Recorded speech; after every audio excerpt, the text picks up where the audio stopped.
Alors, nous allons reprendre ici les trois grandes étapes du processus, enfin les quatre, mais on va accentuer sur les trois grandes étapes. La première consiste à labourer. Labourer, c'est en fait connaître notre terrain, connaître notre travail, savoir quel est notre rôle. Le labour, en fait, c'est pas compliqué, c'est simplement euh, l'idée de casser des stéréotypes. Là, c'est Matthieu 11, 19, d'éliminer les préjugés concernant Dieu, concernant Jésus, concernant la foi, concernant la religion, le christianisme. Ça va être, comme dit l'apôtre Paul, s'adapter aux us et coutumes de nos amis. Hein, je me suis fait tout atus, je me suis rendu serviteur, j'ai été juif avec les juifs, grec avec les grecs. C'est tout 1 Corinthiens 9, à partir du verset 19, vous pouvez reprendre ce texte parce qu'il est vraiment clé. C'est une adaptation. On va ici aller sur le terrain de nos frères et de nos sœurs. Donc quand l'apôtre Paul dit qu'il se fait juif avec les juifs, il va adopter leurs us et coutumes, il va manger cachère, il va se laver les mains, très probablement, faire tous les rituels qui choqueraient un juif si on ne le faisait pas. Donc il s'adapte, parce qu'il est libre en fait. Et donc c'est lui, petit à petit, qui va amener ses amis. Mais vous voyez, s'il ne faisait pas cette étape préliminaire, eh bien il y aurait déjà un blocage. On ne l'écouterait pas.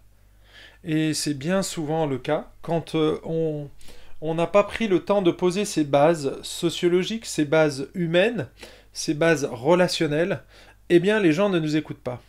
Je reprends l'illustration que j'avais donnée concernant notre café, où lorsque un client venait, qui venait au comptoir, que j'étais en face de lui, qui me demandait quel était mon métier, si je répondais immédiatement je suis pasteur, il reprenait son café, il payait et il s'en allait, je le revoyais plus jamais. Parce que les étapes n'avaient pas été posées. En revanche, et ça je l'ai vécu des dizaines de fois, c'est que je ne m'annonçais plus comme pasteur, mais je parlais des autres. Donc quand ils nous posaient la question, mais vous êtes tous bénévoles, mais qu'est-ce que vous faites? Alors hop, je parlais des autres. Et j'évitais de répondre directement de ma personne. Et donc, ce qui se passait, c'est que la personne ne savait donc pas ce que je faisais. Et puis, elle revient une fois, deux fois, trois fois, 10 fois. Et pendant ces 10 fois, j'ai pris le temps de l'observer, de l'écouter, de lui glisser deux ou trois petites phrases, mais pas d'y aller franco avec l'évangile. Et il se trouve qu'en écoutant ces gens, par exemple en prenant soin d'eux, un client, quand il venait, chaque client a ses petites habitudes. Alors j'avais un client qui était gaucher, donc je mettais toujours la anse du côté gauche. La plupart des gens qui sont droitiers mettent la anse du côté droit. Donc ça, c'est des petites observations. Il y en a qui préféraient avoir un petit chocolat avec leur café, donc il y en a d'autres qui voulaient un grand verre d'eau et non pas un petit verre d'eau. Et donc ces petites attentions font que j'ai posé des bases pour leur montrer je t'aime quelque part, je prends soin de toi. C'est un message d'amour qu'on envoie ici à la personne. Et puis le fait de l'écouter, et puis de discuter de tous les sujets, de tout et de rien. Au bout d'un certain temps, il y a une confiance qui s'installe, et arrive sur la question inévitable à un moment donné. Ah, au fait, tu m'as jamais répondu à ma question. Qu'est-ce que tu fais comme métier? Ah oui, c'est vrai, j'avais pas répondu encore à cette question. Ben en fait, je suis pasteur. Et la personne me regarde avec des gros yeux, et au lieu de se dire, de froncer les sourcils, de boire son café et de partir, elle me regarde avec des gros yeux. Toi, t'es pasteur? Non. Ah, il faut que tu me racontes plus. Parce que, franchement, j'aurais jamais imaginé que t'étais pasteur. On a discuté tellement de sujets. Je croyais pas que les pasteurs étaient comme ça. Et donc, du coup, j'ai un tapis rouge, vraiment, pour donner mon témoignage, pour parler de l'évangile, et pour expliquer, finalement, tout le cheminement et pourquoi j'étais derrière ce café. Et vous voyez que finalement, si j'avais pas fait toutes ces étapes préliminaires, pris ce temps, ça m'a pris beaucoup de temps, beaucoup d'énergie. J'ai peut-être payé des cafés gratuits, enfin payé des cafés gratuits. J'ai offert des cafés à cette personne, et du coup, eh bien, c'est ce qui m'a donné une porte d'entrée dans sa vie, et ce qui a fait qu'elle a été attentive. Donc vous voyez, toutes ces étapes préliminaires, vous pouvez appeler ça comme vous voulez, hein, si vous voulez appeler ça de la pré-évangélisation. Moi, je pense que, enfin, dans mon concept dans le concept que j'ai développé dans le livre, ça fait partie du processus. Et donc, c'est la première étape du processus. Bien sûr, là, on a écarté ce que Dieu fait, parce que ça, il le fait de toute façon de manière invisible. Mais ma partie à moi, c'est le labour. Donc, vous voyez, je viens de vous décrire là, en action, ce que l'on fait dans le labour. Amener petit à petit nos amis incroyants à une connaissance biblique de Dieu, de Jésus, de l'homme, du péché, pour que l'évidence du Christ apparaisse.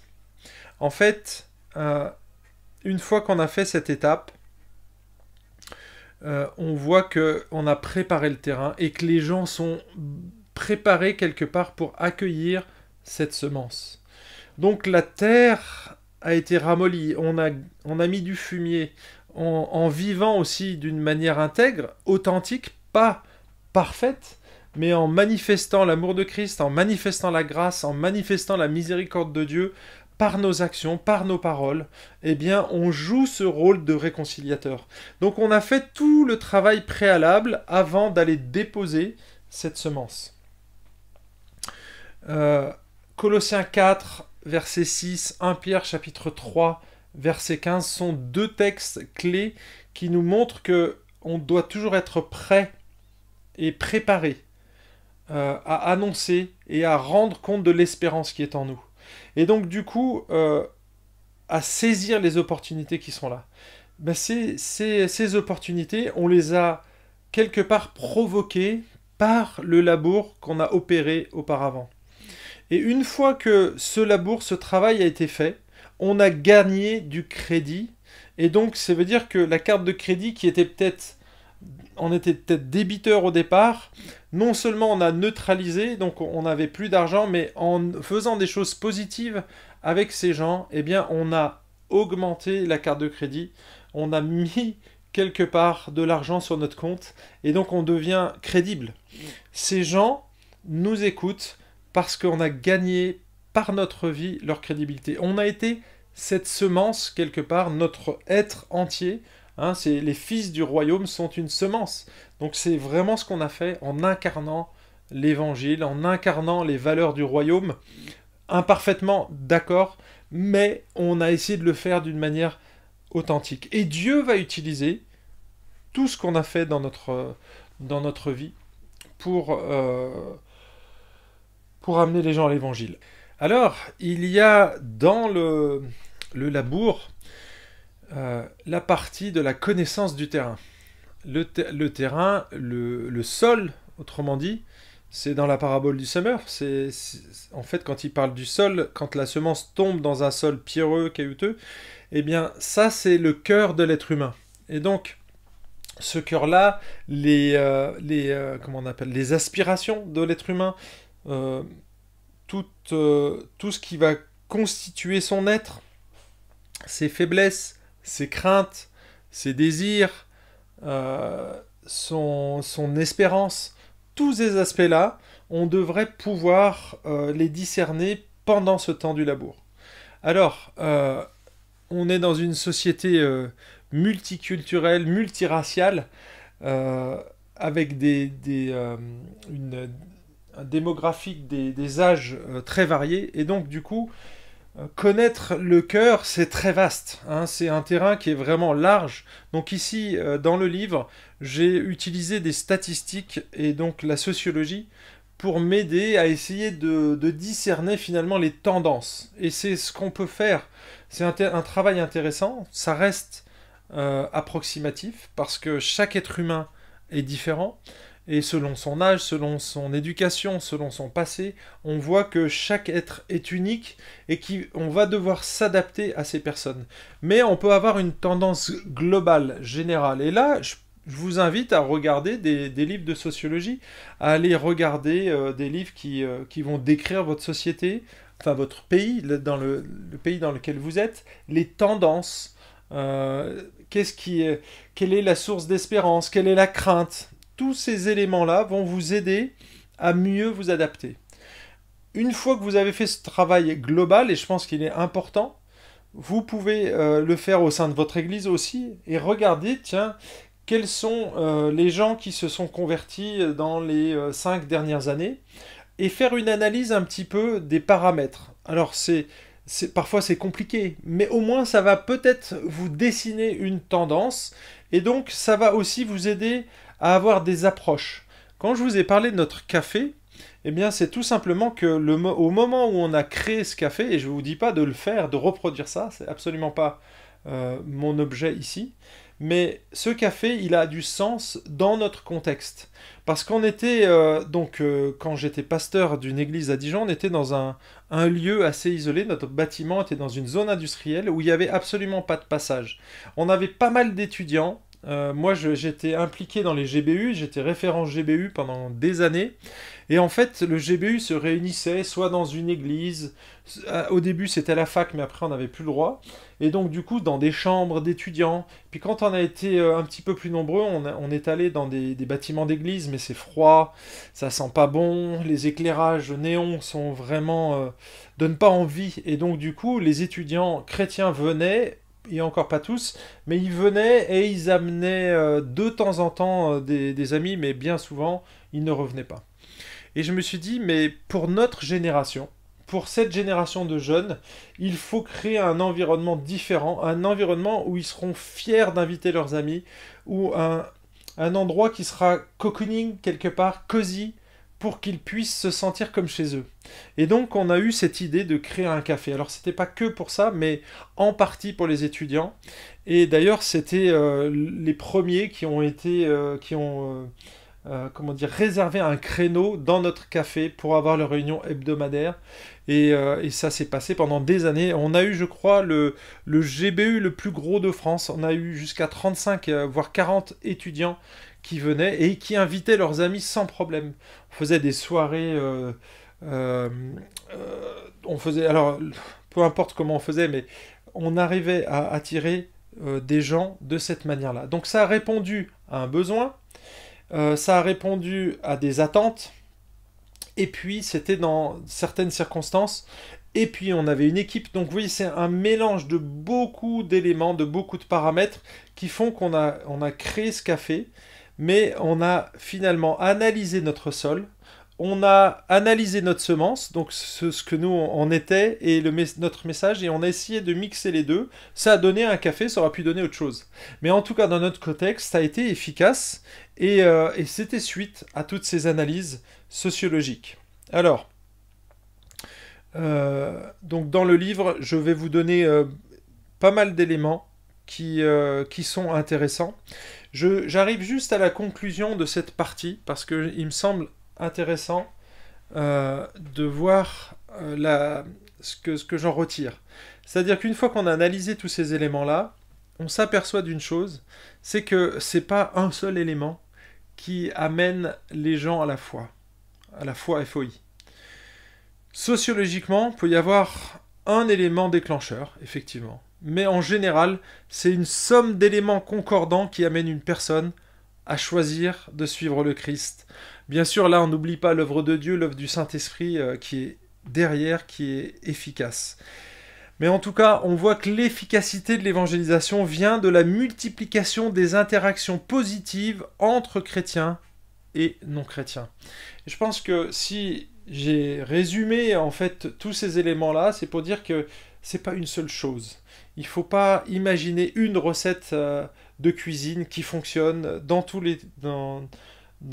les circonstances. Non, non, c'est une multiplicité d'interactions positives entre chrétiens et non-chrétiens qui amènent les gens à la foi. Donc si on sait ces éléments-là, et qu'on est dans la période du labour, alors on se dit, ok, il faut créer des interactions positives entre chrétiens et non-chrétiens si on veut favoriser justement l'efficacité de notre évangélisation. Et donc dans ce labour, eh bien, il faut imaginer que nous allons jouer un rôle de réconciliateur entre Dieu et les hommes, mais qu'on est avant l'annonce de l'évangile. Donc, ce qui veut dire qu'il faut aller rejoindre les gens sur un terrain commun. Donc les centres d'intérêt commun, ça peut être vos loisirs, ça peut être toutes sortes, ça peut être le travail, ça peut être une passion commune, ça peut être dans la famille, enfin je sais pas. Vous pouvez imaginer des choses que vous avez en commun, et donc essayer de mixer ces deux. Je vous parlais Donc dans notre café, on avait une grosse équipe de bénévoles. À l'intérieur, il y avait des chrétiens et des non-chrétiens.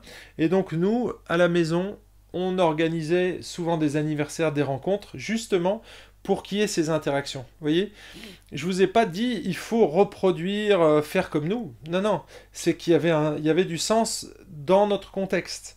Ces gens-là côtoyaient les étudiants du café, et donc nous, on les invitait pour qu'ils se mixent avec des croyants et des non-croyants. Et au fur et à mesure du développement de ces relations, à un moment donné, il y a la Bible qui est au centre, la semence va être semée, mais le travail a été fait. Il y a eu ces interactions positives, et donc ça va favoriser forcément la semence. Alors, maintenant qu'on a vu en gros cette première étape, on va passer à la deuxième étape du processus, qui est le fait de semer. D'accord ? Et donc, le rôle du semeur, si on reprend l'échelle d'Engel, ce tableau où il y a tous les éléments, c'est passer du niveau -5, hein, donc la conscience de l'évangile, au niveau -2, à l'acceptation de l'évangile. Dans l'idéal, il faudrait, et là voilà, c'est du rêve, ce que j'ai vécu nous, ce qu'on a vécu nous dans notre café, c'est que ce soit la même personne qui est poursuivie. Donc, celui qui a fait le labour puisse naturellement faire la semence. Ça, c'est le cas idéal. Parfois, on s'aperçoit qu'il y a des gens qui savent très bien labourer, mais qui ne savent pas bien semer. Et c'est pour ça, l'idée du départ, c'est de travailler en équipe, de mélanger. Alors, je vais y revenir dans le dernier chapitre, mais vraiment, c'est important de comprendre ça. C'est que si on peut, dès le départ, travailler en équipe, eh bien, on sait que le travail se fait progressivement et on voit cette évolution. Et la personne n'est pas, comment dire, la personne que l'on suit ne se retrouve pas isolée à un moment donné et puis il n'y a plus rien, ou elle retrouve une autre personne qu'elle ne connaît pas. Je vous donne une illustration parce que vous allez comprendre que ça a son importance. J'ai un ami qui a eu pendant des années un ministère parmi les enfants. Il se trouve qu'à un moment donné, il a changé de ministère, il a dû changer de ville, et donc du coup, il m'a transmis tout un listing des jeunes qu'il suivait, mais qui venaient pas forcément à l'église, ou une fois sporadiquement. Et donc c'était son ministère. Et il m'a envoyé une liste de ces gens que je n'avais pour la plupart jamais rencontrés. Et donc il m'a dit, bah, écoute, maintenant c'est à toi de faire le suivi, moi je m'en vais, donc je laisse ce travail-là et ça sera pour toi. Eh bien les amis, ça a été très difficile de prendre la suite. Parce que quand vous avez juste une liste, que vous n'avez pas de relation, quand moi je prends mon téléphone et que j'appelle ces gens, et qu'ils ne me connaissent pas, eh bien c'est très difficile de prendre la suite. Et donc du coup, l'idéal, c'est pour ça que de cette expérience, j'en ai tiré le principe que c'est mieux de pouvoir faire tout, de faire le suivi jusqu'au bout, ou de travailler en équipe, et c'est ce qu'on a fait dans notre café. Il y avait des laboureurs, on avait des semeurs et des récolteurs, et on travaillait ensemble, et donc on avait des relations multiples les uns avec les autres. Je reviendrai sur ce point dans le dernier chapitre. Alors, semer, ça correspond à quoi ? Semer, ben, bien sûr, c'est annoncer l'évangile, semer des valeurs, semer... vous êtes une semence, donc on va semer, mais aussi authentifier notre message, le crédibiliser par nos actes. Donc avant de parler, on l'a vu, on prépare le terrain, mais quand on parle, pour que cette parole ait du sens, eh bien, il va falloir que notre vie soit en corrélation avec. Et donc, du coup, on va essayer que notre semence soit complète quelque part. La parole et les actes. Donc là, il faut bien connaître le message de l'évangile et essayer de l'adapter. Alors, pas adapter le contenu théologique du message, mais adapter la méthode, l'adapter culturellement. Donc, c'est ce que moi j'ai appelé adapter la semence. On passe du prêt-à-porter au sur-mesure. Le prêt-à-porter au sur-mesure. Un prêt-à-porter, ce serait un message que l'on envoie, une information, donc une prédication on va adresser d'une manière générale à un grand public. D'accord ? Donc là, on serait du prêt-à-porter quelque part. Ça répond à certains besoins. On l'a vu dans le premier cours, la prédication ou l'évangélisation de masse. Donc, ça a sa place. Donc, il ne faut certainement pas l'écarter. Ici, je parle d'un cultivateur qui va travailler son champ, son terrain. On est dans l'évangélisation durable ici. Et donc, on va plutôt adapter notre semence. Un agriculteur, aujourd'hui, il existe des semences différentes selon le terrain. On ne mettra pas le même type de semences. On ne plantera pas de la moutarde si on a un terrain argilo-calcaire, par exemple, où on ne mettra pas des vignes, parce qu'on sait que nutritivement, la plante poussera moins bien ici, ou alors parce qu'il n'y a pas assez de soleil, ou parce que c'est trop exposé au soleil.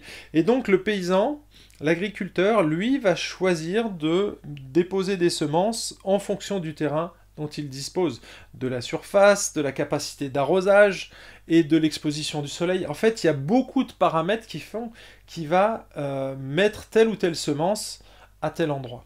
Eh bien, c'est exactement la même chose dans l'évangélisation. Je vous donne ici 4 exemples de rencontres de Jésus dans le Nouveau Testament pour vous montrer que Jésus, lui aussi, a fait du sur-mesure. Il a fait, bien sûr, du prêt-à-porter en prêchant l'évangile aux foules, le sermon sur la montagne, entre autres, mais il a fait donc du prêt-à-porter, mais il a aussi fait du sur-mesure. Regardez Jean chapitre 3. Il va rencontrer un responsable religieux. De quoi il va lui parler? Il va lui parler de la nouvelle naissance. Ok? Il va lui dire que l'esprit souffle où il veut.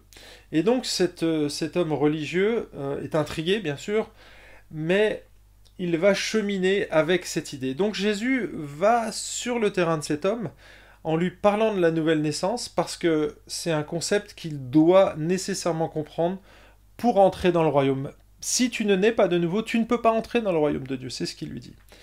Si on prend le chapitre juste après, Jean chapitre 4, où il va rencontrer une femme samaritaine.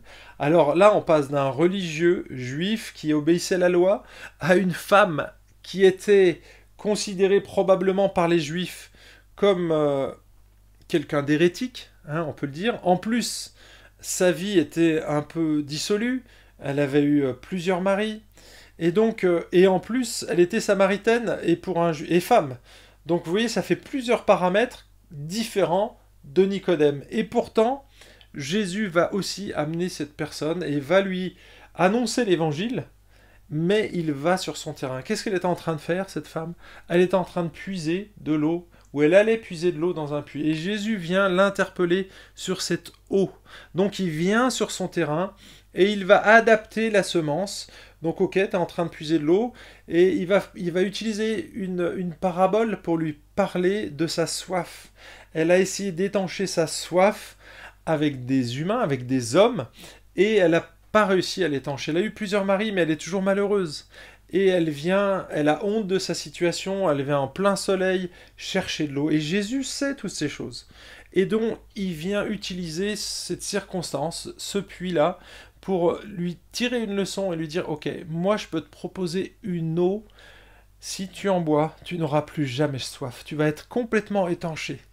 Et de ton sein va couler un fleuve d'eau vive. » Et donc du coup, on voit ici Jésus qui s'adapte complètement à la situation de cette femme samaritaine et lui donne de l'espérance et lui montre en fait le chemin pour arriver à Dieu. On est deux circonstances, deux manières d'annoncer l'évangile différentes. Est-ce que Jésus a annoncé la nouvelle naissance à cette samaritaine? On n'en sait rien, mais en tout cas, Jean n'a pas choisi de l'écrire.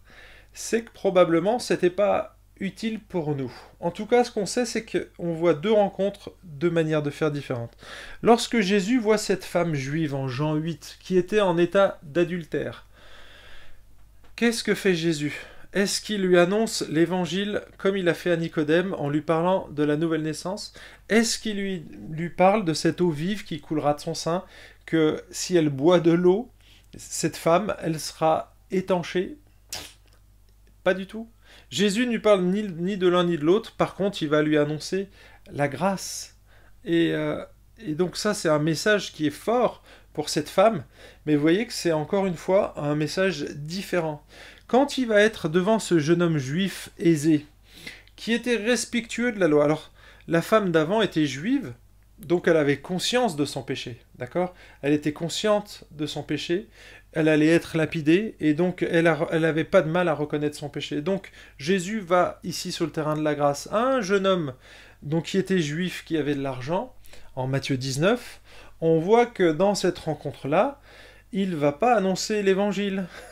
En tout cas, pas de la même manière qu'il a fait avec cette femme juive qui, elle, n'avait aucun problème à reconnaître son péché. Lui, il se croit quelque part au-delà de l'obéissance, enfin pas de l'obéissance, mais il se considère pas comme un pécheur parce que pour lui, il a mis en pratique toute la loi et probablement qu'il était proche. Mais c'est pas la mise en pratique de la loi qui nous sauve, et Jésus le sait, nous le savons, mais lui l'ignorait, et donc Jésus ne va pas lui prêcher la grâce, mais au contraire, il va lui demander de vendre tous ses biens parce qu'il sait que son problème principal, c'est aussi cette cupidité, il est attaché à son argent. Vends tout ce que tu as. Et bien sûr, cet homme, il lui demande de faire un pas qu'il n'est pas capable de faire. Et donc là, il n'était pas prêt. Mais Jésus le savait. Et donc, il n'a pas prêché du tout ce qu'il a prêché ni à Nicodème, ni à la Samaritaine, ni à cette femme juive. J'ai pris ici 4 exemples pour vous montrer que Jésus faisait du sur-mesure dans le relationnel. Il y avait le prêt-à-porter, ça a sa place, mais Jésus faisait ici du sur-mesure. Je cite ici Tim Keller, qui rejoint tout à fait cette manière de voir les choses, et il dit « Il n'existe pas de présentation de l'évangile universel et non culturel. On trouve dans les Écritures de nombreuses situations où les vérités de l'évangile sont annoncées dans des ordres différents, démontrées à partir de points de départ différents, et appliquées aux personnes de façon différente. » Ça résume parfaitement ce qu'on vient de démontrer ici avec ces 4 rencontres de Jésus. J'aimerais revenir ici sur le texte d'un Corinthiens 9 et vous le lire parce que, en fait, l'apôtre Paul va normaliser quelque part cette anormalisation de l'évangélisation. Et regardez ce qu'il dit. « Car bien que je sois libre à l'écart de tous, je me suis rendu le serviteur de tous afin de gagner le plus grand nombre. » Verset 22, « J'ai été faible avec les faibles afin de gagner les faibles. Je me suis fait tout à tous afin d'en sauver de toute manière quelques-uns. » Et là, je vous lis 1 Corinthiens 10, 33 parce qu'il y a vraiment le mot qui est cité, le mot sur lequel je veux vous faire arriver.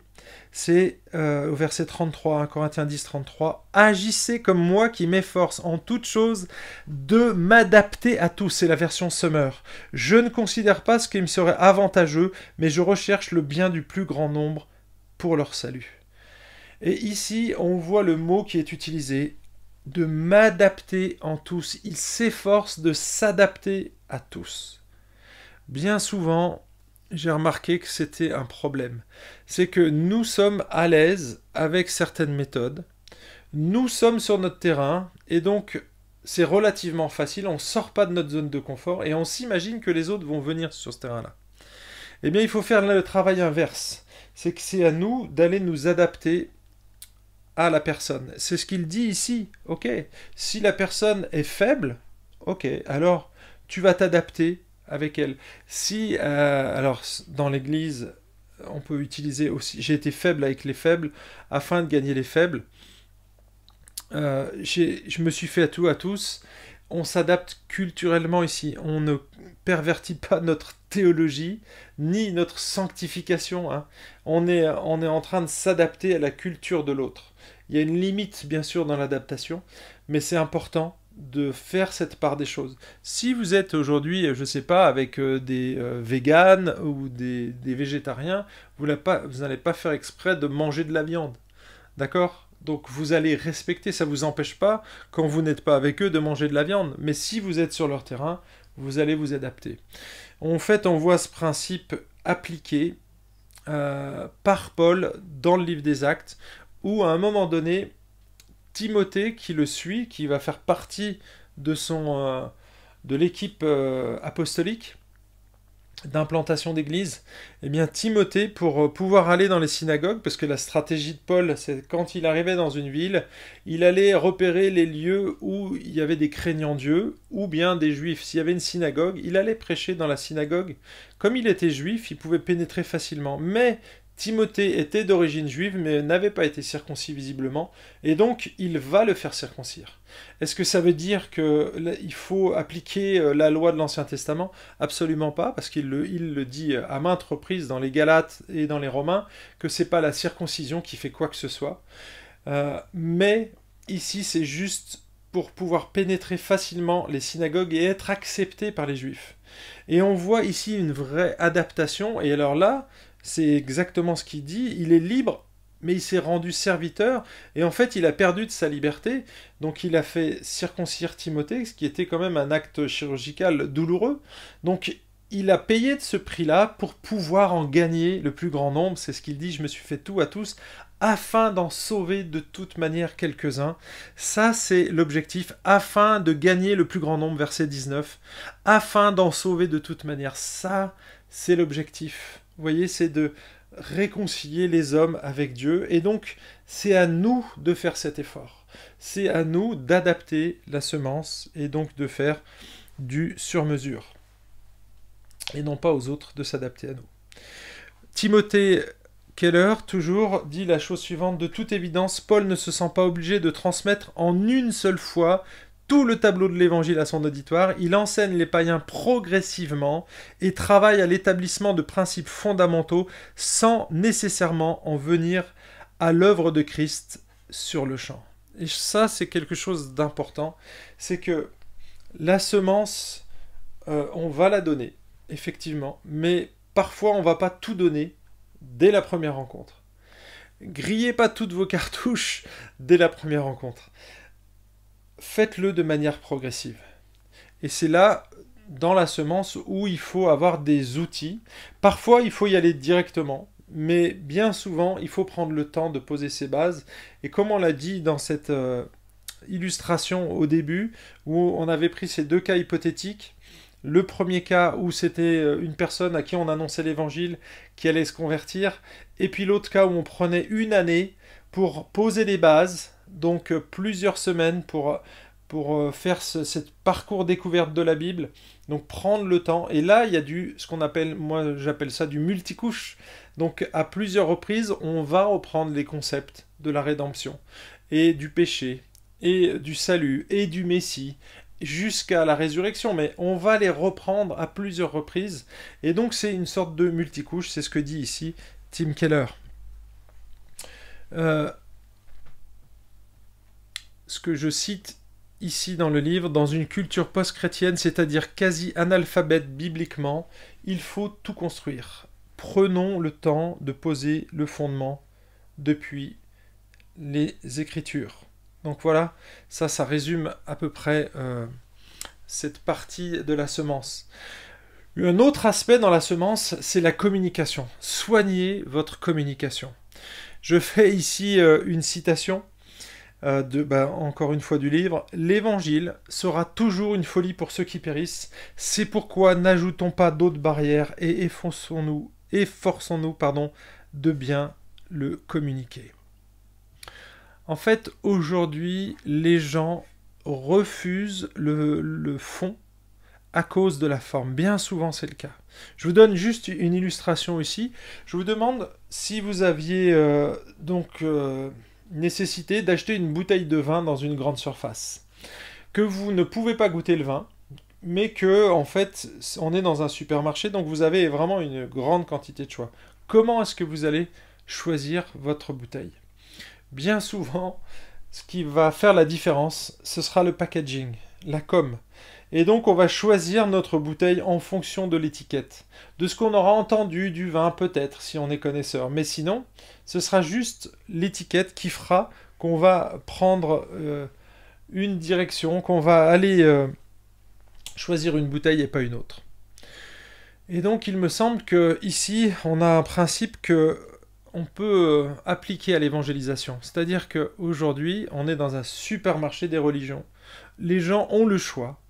Et donc, ils vont à un moment donné devoir choisir, être attiré par quelque chose. Et si nous, on n'a pas fait cet effort-là, de packaging, quelque part, d'enrobage, eh bien, les gens ne viendront tout simplement pas. Je vous ai pris cette illustration au début de cette séance en vous parlant des étudiants qui ne pénétraient pas dans les églises parce que le lieu n'était pas approprié, parce que les odeurs, les lumières étaient mal appropriées. Eh bien, c'est exactement la même chose quand on veut annoncer l'évangile. Il y a des blocages tout simplement de forme. Et donc, il faut qu'on adapte cette forme pour que les gens ne soient pas rebootés, repoussés par les formes. Donc, c'est pour ça qu'on doit travailler la communication. Ça peut sembler être du marketing si, bien sûr, c'est pas authentique. Mais mes amis, j'ai rien contre le marketing dans la mesure où ce qu'on vend, ce qu'on communique est vrai. Nous, on ne vend rien, on donne. D'accord? Mais en fait, on doit soigner notre communication. Auparavant, quand on utilisait le manuel le manuel des groupes de découverte, on imprimait ça sur notre imprimante et c'était très bien et ça convenait à tout le monde. Mais depuis quelques années, on s'est professionnalisé et honnêtement, j'ai moins honte de sortir mes petits papiers, même si ça faisait l'affaire, on est d'accord, parce qu'on avait déjà créé une confiance avec les gens, donc ils étaient capables d'accepter. Mais aujourd'hui, ça amène vraiment de la crédibilité. Et puis en plus, il y a des QR codes, donc les gens peuvent aller voir des vidéos. On a adapté finalement cet outil à notre société et je trouve qu'il est vraiment pertinent. Donc là, ici, je vous fais de la pub pour ces outils que BLF a développés depuis plusieurs années maintenant. Donc c'est l'évangile.net, c'est les 7 miracles de Jésus, ça c'est Raphaël Charrier qui a développé ça. Ici c'est Florent Varac. Moi cet outil je l'utilise depuis plus de 15 ans et honnêtement il est vraiment efficace et ça fait partie de cette boîte à outils que vous devez vous créer pour semer. Jean-Sébastien Morin fait pas mal de podcasts au Québec et je vous invite vraiment à aller écouter ce qu'il fait parce que c'est très pertinent. Ça s'appelle La foi vient de ce qu'on entend. Et donc moi je vous invite à aller écouter ces podcasts parce qu'il est vraiment pertinent sur tout ce qui est apologétique culturelle. Il y a Mathieu Giralt et Raphaël Charrier qui également tiennent un blog, un podcast qui s'appelle Memento Mori. Donc allez écouter leur approche. Ils analysent les films, ils analysent la culture, ils analysent l'art. Et ils essayent de montrer les ponts qui existent entre nos contemporains. Alors, certains contemporains, on va dire, c'est pas tous, mais certains contemporains, certains milieux, et l'évangile. Et ils essayent d'analyser différentes facettes, et je trouve ça très pertinent. Donc voilà, je vous invite à aller sur ces podcasts, à les écouter, c'est en français, et ça va pouvoir vous permettre de bien adapter votre semence, de soigner cette communication, justement. En fait, il y a une métaphore sur les chrétiens. C'est l'apôtre Paul qui utilise cette métaphore dans 2 Corinthiens 2. Il dit qu'on est des lettres. Et donc, ces lettres-là, on est des lettres. Notre personne est une lettre. Donc, ça veut dire qu'on doit être lisible, compréhensible par le plus grand nombre. Ça veut dire qu'on doit veiller à la fois sur notre conduite, sur notre attitude, mais aussi à notre manière de communiquer pour que les gens ne rejette pas le messager avant d'avoir entendu le message. Vous voyez? Et je pense que c'est important. Donc là, on fait tout ce travail en amont pour que le messager soit aussi crédible que le message qu'il va porter. J'arrête ici sur la notion de semer et maintenant on va passer à la récolte. Donc c'est ce que j'ai appelé l'étape délicate. La récolte, en fait, c'est simplement l'aboutissement du processus. C'est le fruit naturel du travail du laboureur et du semeur. Le moissonneur doit accompagner une personne jusqu'à la conversion. Il devra guider ses premiers pas, l'intégrer dans l'église, la former au service du maître et jusqu'à ce qu'elle se multiplie. Donc vous voyez, le rôle du semeur ne se limite pas à « je t'amène à la foi », mais il va essayer d'aller plus loin que simplement la conversion, parce qu'on a vu que la finalité n'était pas la conversion, mais la finalité c'est que la personne devienne un disciple. Et donc moi je n'appelle pas ça comment dire, de la formation de disciples, pour moi, ça fait partie intégrante du processus de l'évangélisation durable. Pourquoi? Parce que la reproduction, c'est le cycle qui continue, qui reprend à zéro en fait. Quand la personne va être capable de se reproduire, c'est-à-dire de elle-même faire un autre disciple, alors là, j'ai accompli la fin du processus. Et c'est pour ça qu'on ne s'arrête pas à l'étape 0 ou plus 1, mais qu'on va à l'étape plus 5, donc dans le grand tableau que je vous ai montré au départ. Reprenez-le d'ailleurs, parce que vous allez voir que c'est des étapes qui prennent du temps ici. On ne grandit pas comme ça en claquant des doigts, mais ça fait partie des étapes qui me semblent nécessaires d'avoir en tête, parce que du coup, votre stratégie, votre approche va devoir tenir compte de l'aboutissement. Où est-ce que vous voulez aller? Et donc, du coup, vous allez mettre en place dans l'église, là où vous êtes, des activités, des programmes pour justement que la personne arrive à la reproduction.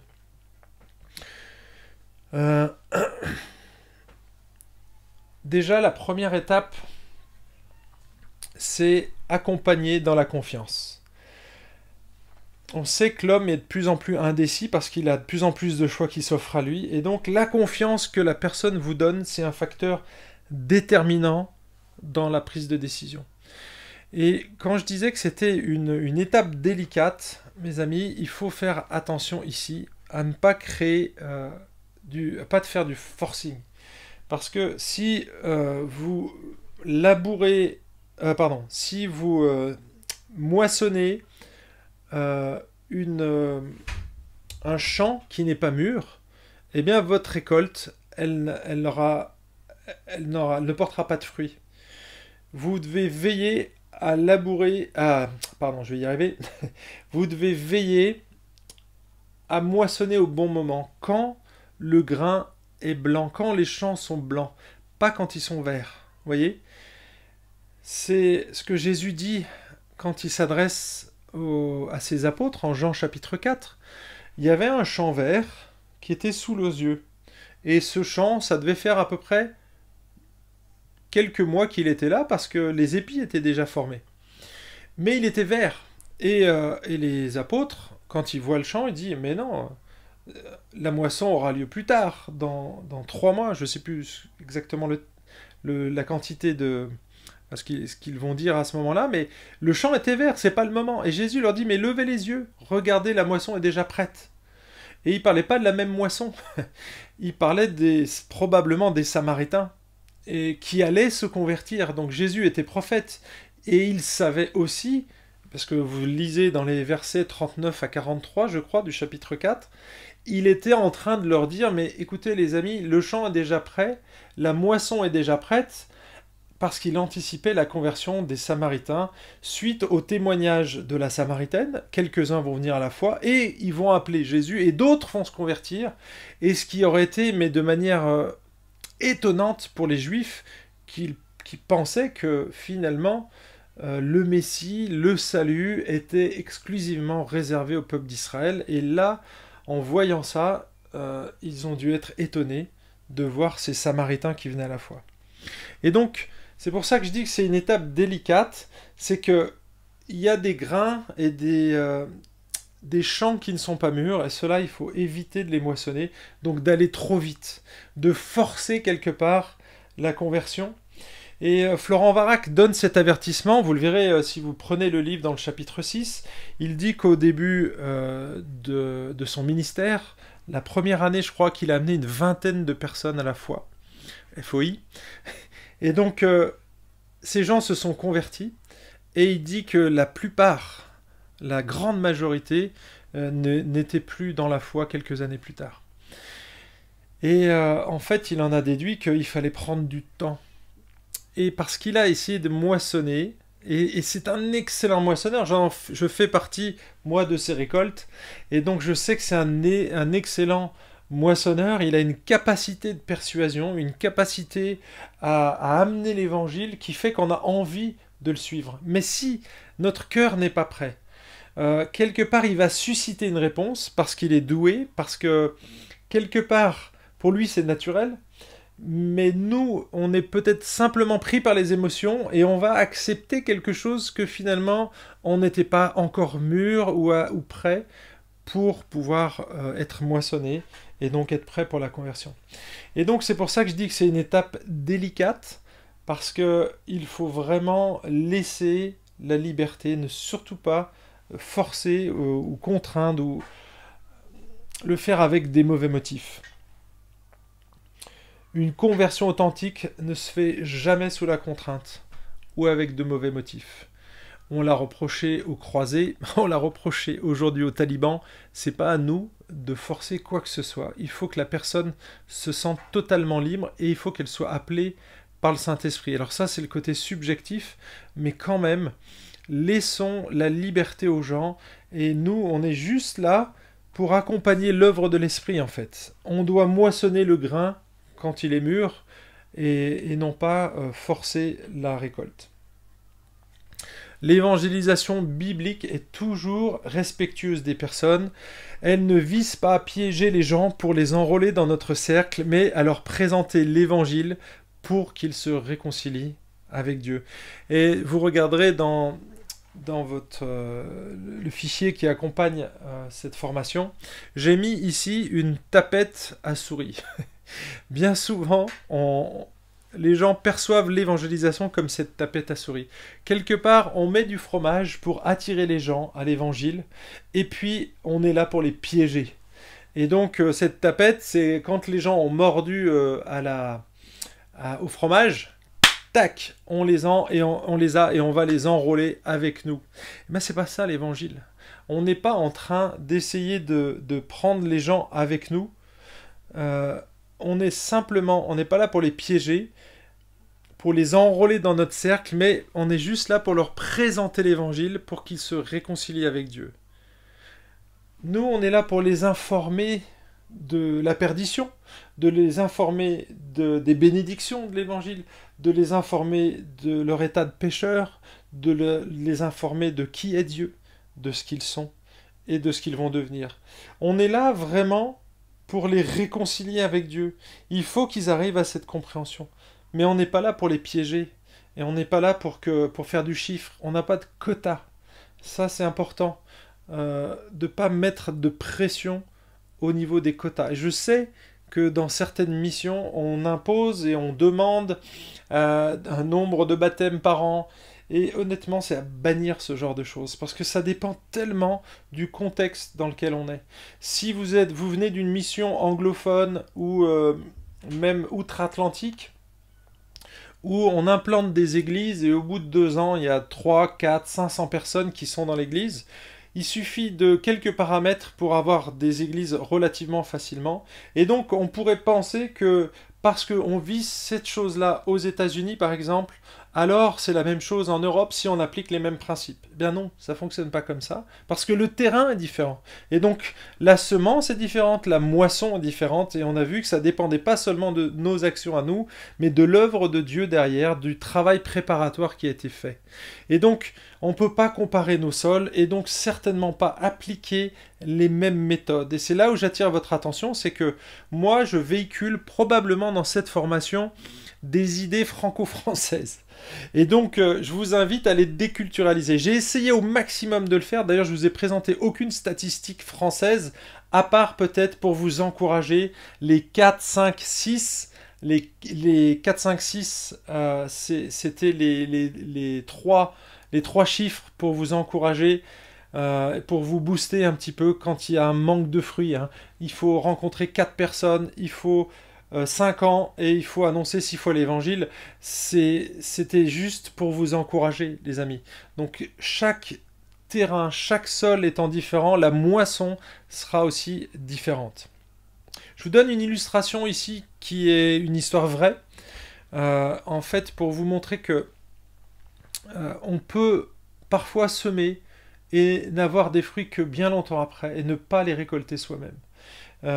C'est un ami de notre mission qui partageait que son grand-père avait œuvré dans un pays d'Asie difficile Et il a œuvré comme ça pendant 20 ans. Il a semé l'évangile, donc il était missionnaire avec son épouse.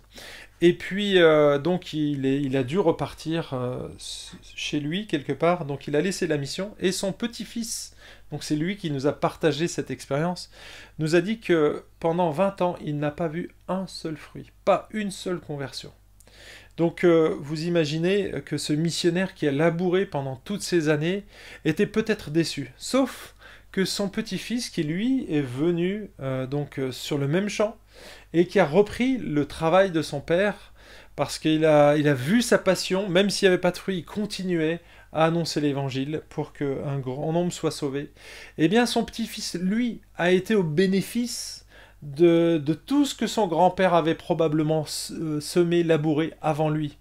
Et il a vu naître une église. Et aujourd'hui, je crois qu'ils sont plusieurs centaines dans cette église. Mais en fait, cet homme n'a fait que moissonner ce que son papa, son grand-papa, avait semé avant lui. Et on est vraiment dans ce texte de Jean 4, hein, où Jésus avait dit, vous moissonnez un terrain dans lequel vous n'avez pas travaillé. D'autres ont travaillé avant vous, et vous avez simplement à accueillir le fruit. Parfois, ce sera comme ça, on aura ce privilège de récolter, mais parfois, non. Donc vous voyez, dans ces deux cas, tout le monde a fait son travail, mais le résultat ne nous appartient pas. Apollos a planté. Non, je ne sais plus le sens. En tout cas, Paul a arrosé, Apollos a planté, et c'est Dieu qui a fait croître. Ou l'inverse, dans les deux premiers, je ne sais plus l'ordre exact. Mais en tout cas, c'est juste pour montrer que, en fait, chacun a son rôle. Mais de toute façon, le résultat, c'est toujours Dieu. Parce que c'est lui qui fait croître. C'est lui qui amène à la repentance. C'est lui qui donne même la foi pour être sauvé. Et donc, tous les fruits ne nous appartiennent pas à nous. Ils appartiennent au maître de la moisson, à Jésus. Un des aspects que j'aimerais relever ici dans la récolte, c'est attention à la manipulation. Attention à la manipulation, parce que quand on veut justement moissonner, on pourrait être amené à diluer l'évangile ou à ne présenter qu'une facette de l'évangile. Ici, dans le livre, je parle de cette expression qu'on utilise et qu'on entend bien souvent, et honnêtement, je reproche absolument rien à personne, c'est simplement peut-être une petite mise au point sur l'évangile. C'est quoi l'évangile? Parce que certains annoncent l'évangile, et quand on entend les témoignages, ils vous disent cette phrase, « J'ai donné mon cœur à Jésus ». Ok. J'ai donné mon cœur à Jésus, on comprend cette idée. Non, c'est pas j'ai donné mon cœur à Jésus, c'est j'ai donné mon cœur à Jésus ou j'ai reçu Jésus dans mon cœur. Vous voyez, c'est deux expressions qui reviennent assez souvent dans les témoignages.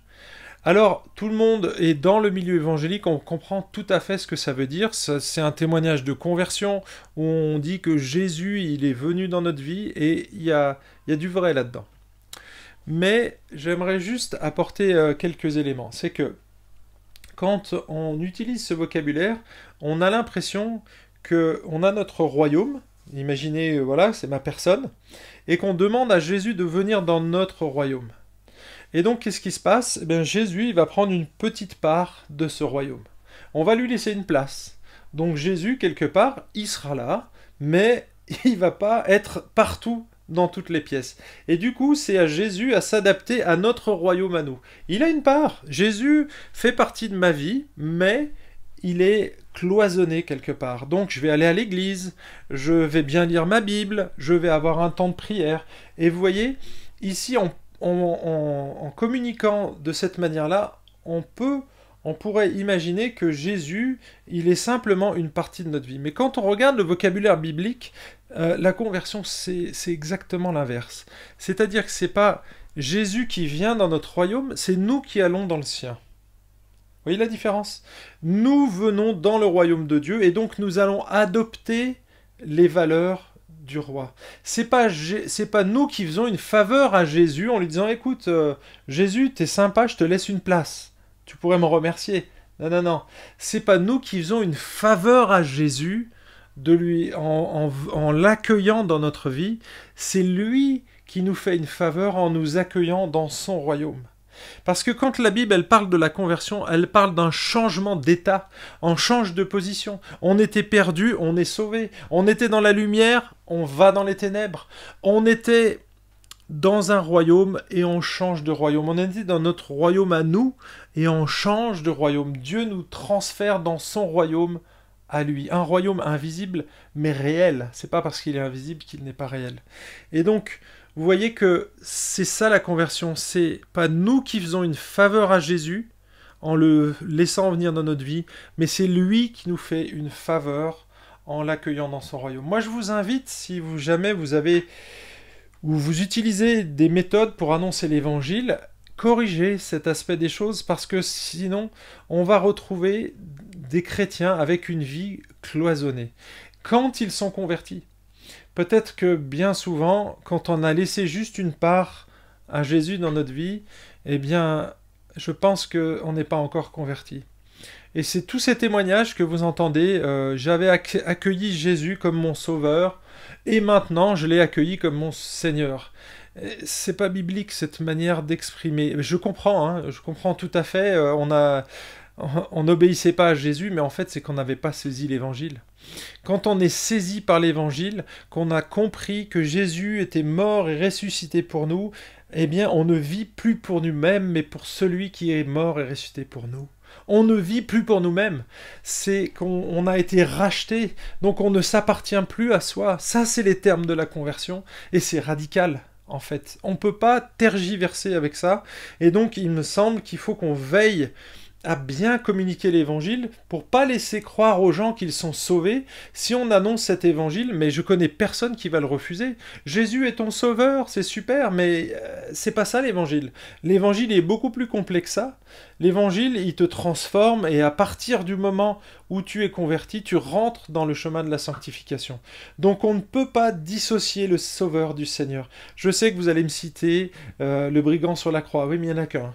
Il n'y a qu'un exemple dans la Bible. Alors oui, c'est important de montrer que le salut n'est pas lié à la sanctification, d'accord? C'est indépendant, mais que le salut nous amène obligatoirement à la sanctification et nous amène obligatoirement dans l'Église, d'accord?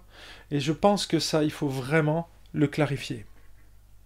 Alors, dans le livre, je donne beaucoup plus de détails. Je vais juste lister ici toutes les étapes qui me semblent en tout cas nécessaires pour amener les gens au barreau le plus élevé, au plus 5. Déjà, vous devez, pendant cette première année, les former jusqu'à l'autonomie spirituelle. Quand je dis autonomie, ça ne veut pas dire autarcie, mais qu'ils soient capables de manger tout seuls. D'accord? Ce que disait Confucius, il utilisait une image que je trouvais intéressante. Si un homme a faim, au lieu de lui donner du poisson, apprends-lui à pêcher. D'accord? Vous comprenez l'idée ici, c'est que au lieu de gaver vos disciples avec vos conceptions, avec votre compréhension de l'évangile, et de prémâcher les choses quelque part, apprenez-lui à manger toute seule. Apprenez-lui à se nourrir toute seule.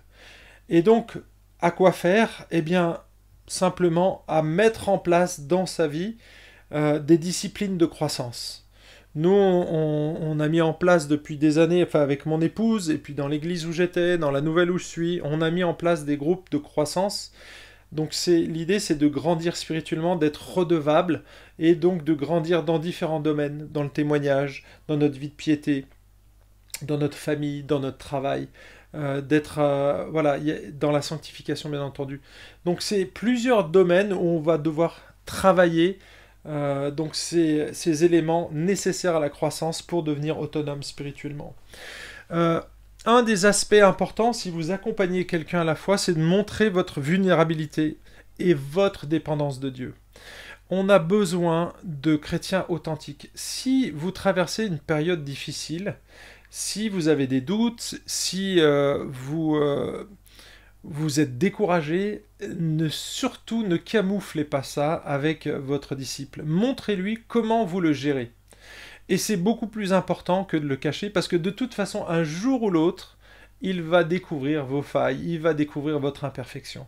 Mieux vaut dès le départ lui montrer que vous êtes imparfait, mais que vous êtes avec Dieu et que vous traversez cette épreuve, que vous traversez ces doutes avec Jésus et lui montrer comment vous y faites face. C'est beaucoup plus important que de montrer la façade parfaite du maître alors que eux ne sont que des disciples. Non, non, non. Restez, montrez votre vulnérabilité, c'est hyper important. Cultivez et transmettre votre passion pour Jésus. Ça, c'est quelque chose de fondamental. On a tous des dadas. Moi, c'est l'évangélisation. J'ai d'autres sujets, bien entendu, mais je me rappelle et j'essaye toujours de revenir à ma passion fondamentale. Ma passion fondamentale, c'est pas l'évangélisation. Ma passion principale et ce que je veux transmettre, c'est mon amour pour Jésus. C'est Jésus le centre. C'est lui le centre de toute l'attention, de tout l'univers, mais d'un disciple. Il doit se focaliser sur Jésus parce que c'est lui que l'on vise. On doit être semblable à l'image de Jésus, c'est notre point final quelque part. On doit glorifier Dieu en se rapprochant le plus possible du caractère de Jésus, parce qu'on veut lui ressembler, c'est notre modèle, notre moule, celui à qui on veut ressembler. Et donc, si je suis passionné par un sujet, mes amis, aplatissez ça quelque part, laissez-le, ça a sa place, vous êtes passionné, c'est super, mais c'est pas le plus important. On veut que la personne, si vous êtes un passionné d'eschatologie, c'est très bien, vous avez le droit, c'est pas un problème. Mais quand vous faites un disciple, mettez pas, s'il vous plaît, en avant vos passions annexes. Mettez votre passion principale, parce que c'est Jésus qui doit marquer, qui doit être l'empreinte de toute sa vie, et qui sera le socle, les fondations qui feront partie de sa vie. Elle-même développera probablement d'autres passions, mais si vous l'avez inculqué dès le départ, alors ça va s'enraciner dans sa vie, et ça va être vraiment nécessaire. Et capital, pardon. Quatrièmement, être un modèle accessible. Bien souvent, ce qu'on reproche aux pasteurs, c'est qu'ils prêchent l'évangile comme s'ils le vivaient pleinement. Ils prêchent la sanctification comme si eux étaient au-dessus du lot. Mais non, les amis, soyez honnêtes. Si vous prêchez de cette manière-là, vous leur montrez pas un exemple à suivre, vous leur montrez un modèle inaccessible. Et honnêtement, c'est à bannir aussi. J'aimerais vous encourager à être honnête dans vos prédications, dans vos enseignements, dans votre accompagnement. Pas à cacher vos faiblesses, mais au contraire, à les mettre en lumière sans raconter tous les détails scabreux de votre péché, parce qu'on est tous pécheurs, mais être un modèle accessible. On est tous des modèles, mais ne mettez pas la barre trop haute pour rendre l'évangile inaccessible ou la vie chrétienne inaccessible, mais soyez des modèles accessibles. Montrez vos failles, montrez qui vous êtes, vos joies, vos peines, soyez vrais, soyez authentiques. Votre but ici, là c'est la 5e étape, ce serait d'accompagner jusqu'au baptême. Donc là, faire une préparation au baptême, ça me semble nécessaire, mais ne pas perdre trop de temps. Quand on regarde le Nouveau Testament, qui était un autre contexte, on est d'accord, la foi et le baptême étaient totalement liés. D'ailleurs, on voit les gens qui se convertissent dans le livre des Actes, vous pouvez regarder, il y a plusieurs reprises, il y a ce refrain qui revient, « Ils crurent et se furent baptisés. Ils crurent et se furent baptisés. » Quand on voit ce refrain qui revient régulièrement, on peut se poser la question, mais finalement, pourquoi c'était si proche? Eh bien, c'était que le baptême manifestait la foi, en fait. Elle concrétisait la foi par un acte. Elle posait un acte. Ok, à partir d'aujourd'hui, je crois et je deviens un disciple. Donc, il ne se passait pas 10 ans entre le moment où il y a la conversion et le moment où il y a le baptême. Et en fait, on se mouille immédiatement. On n'accueille pas Jésus comme son sauveur et on dit « Oh, peut-être que dans 5 ans, ça va être mon Seigneur, je vais me soumettre à lui par le baptême. » Et vous voyez, cette notion que l'on a aujourd'hui qui détache le moment de la conversion du moment du baptême, pour moi, ça montre une faille dans l'annonce de l'évangile. Et il faut vraiment peut-être revenir à ces fondations que j'ai annoncées tout à l'heure sur notre façon d'annoncer l'évangile et qu'est-ce qu'on annonce dans l'évangile. Donc on accompagne jusqu'au baptême et il me semble hyper important juste après le baptême ou même avant, c'est de les encourager à la multiplication le plus tôt possible, les encourager à partager ce qu'ils connaissent. Dans un livre qui s'appelle Multiplication de disciples, M2D, dans ce livre, on a un missionnaire qui était donc en Asie, qui partage des grands principes de croissance de son église là-bas. Alors, il a vécu des choses juste hallucinantes en termes de croissance. Ils sont, en moins de 10 ans, passés de 1 disciple à plus de 1,7 million de disciples. Je crois que c'est 1,7 dans le livre, c'est précisé, je le dis de mémoire, mais dans l'ouvrage, c'est précisé. Et quand il dit 1,7 million de baptêmes, c'est en moins de 10 ans, et 159 000 églises implantées. C'est juste énormissime comme chiffre, mais c'est la réalité. Et donc, il donnait quelques éléments, et j'en ai retenu deux. C'est qu'il disait, qu'est-ce qu'on inculque aux disciples? C'est que dès qu'une personne est en approche de la foi, on lui demande, donc, dès qu'elle se convertit, de transmettre ce qu'elle connaît déjà. Donc, on lui demande de parler à d'autres, et ensuite de former d'autres pour qu'ils fassent aussi leur travail. Donc il y a un travail de transmission immédiate quelque part. Dès que tu sais quelque chose, tu le transmets à quelqu'un d'autre. Nous, en Occident, on a parfois tendance à se dire « Oula, moi je suis pas capable, il faut un doctorat pour partager l'évangile. » J'exagère ici, mais il y a de l'idée quand même derrière tout ça. On fait des études avant d'aller travailler, et donc on a ce moule quelque part, tu n'as pas le droit d'exercer avant d'avoir tout compris de la théorie. Eh bien, alors ça peut peut-être créer des disciples un petit peu light, mais honnêtement, si vous observez les jeunes convertis, c'est probablement eux qui ont le vocabulaire le plus adapté à leurs contemporains, à leurs amis, parce qu'en fait, ils n'ont pas encore le langage évangélique, ils n'ont pas adopté un patois de Canaan, et quand ils transmettent l'évangile, ils sont beaucoup plus efficaces que ce que nous, on pourrait le faire. Et c'est pour ça, moi, j'encourage immédiatement, après la conversion, à dire aux gens, mais vas-y, invite tes amis, partage-leur ce que tu vis, parce que c'est vraiment quelque chose d'essentiel, et on voit statistiquement que les gens qui viennent à la foi, ou ceux qui amènent le plus de gens à la foi, ce sont les jeunes convertis.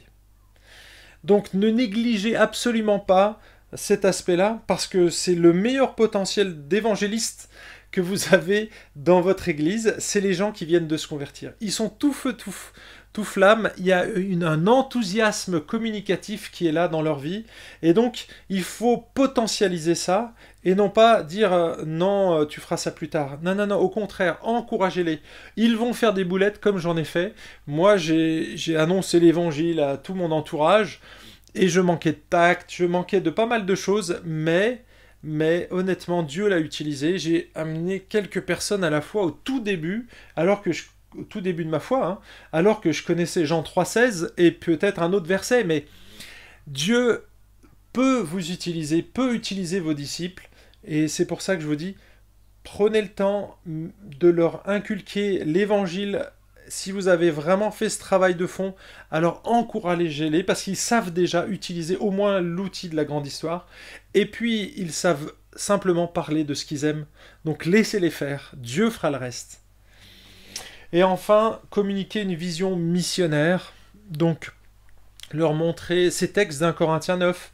Notre objectif, c'est vraiment de faire des disciples. Matthieu 28, inculquez-leur Matthieu 28, pour qu'ils comprennent qu'ils sont dans cette boucle. Allez, faites de toutes les nations des disciples, et enseignez-leur tout ce que Jésus leur a prescrit. Qu'est-ce qu'il leur a prescrit? De faire des disciples de toutes les nations. Vous voyez, c'est circulaire, ça ne s'arrête pas normalement, et donc il faut qu'ils comprennent qu'ils sont partie intégrante de la mission que Jésus leur a confiée à ses apôtres, puis qu'ils ont transmis à leurs disciples, et qui nous transmettent aujourd'hui à l'Église. Et donc, c'est notre mission, et ça, il faut le communiquer le plus tôt possible pour qu'ils aient compris que leur vie, c'est pas simplement ma relation avec Dieu, une relation très individualiste, séparée de la communauté, une relation indépendante qui n'a pas d'objectif, pas de mission. Non, non, ta conversion, elle te conduit à Jésus dans la sanctification, mais elle te conduit aussi à observer Jésus dans sa manière d'évangéliser, dans sa manière de vivre l'évangile et dans ses priorités. Et je reste avec cette priorité. Dieu veut que tous les hommes parviennent à la connaissance de la vérité. Dieu veut que tous les hommes soient sauvés et parviennent à la connaissance de la vérité. C'est 1 Timothée 2, verset 4, et je vous cite de tête, c'est 1 Pierre 3, 2 Pierre 3, verset 9, qui dit « Dieu use de patience envers vous, ne voulant qu'aucun périsse, mais que tous parviennent à la repentance. » Et je vous laisse avec ces deux textes pour vous montrer vraiment le cœur de Dieu ici. Et j'espère que tout ce processus, toutes ces étapes vont vous aider à communiquer ce cœur de Dieu pour les non-croyants.